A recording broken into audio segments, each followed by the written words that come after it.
You're watching Local 5 News.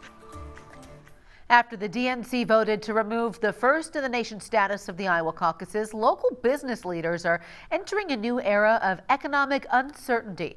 Local 5's Nora J.S. Reichart joins us now. Nora, how much money are we talking about? Steph, from restaurants selling more meals to hotels filling up their rooms, the impact of the caucuses goes far beyond the occasional steak fry. But as Iowa's politicians try to figure out their new place on the national level, that impact will still be felt closer to home. For the last 50 years, the Iowa caucuses were the Hawkeye State's time to shine on the national stage, attracting presidential candidates and mainstream media attention.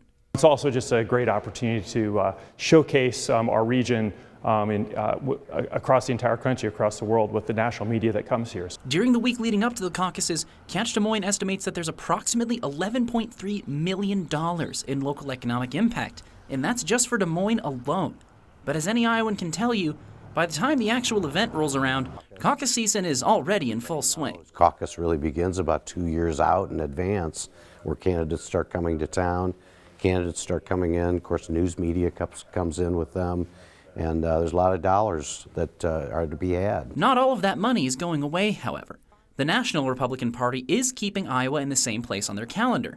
That means that as 2024 campaign season starts up, the state can still expect a wave of Republicans with presidential aspirations and all of the usual benefits that brings. We'll have a great opportunity to welcome all candidates, both Republican and Democrat, to Iowa, to Greater Des Moines. But even with the Republican caucuses helping soften the immediate blow, the future where Iowans don't vote first is still a murky one. Talk to people across the country that never knew where Iowa even existed. They do know that we're first in the nation for the presidential caucuses. So yeah, it's a huge loss. Local officials aren't giving up that fight to save the caucuses just yet. Iowa Democratic Chair Ross Wilburn said in a statement that they will still attempt to host the caucuses first in the nation in compliance with state law at the head of their voting calendar.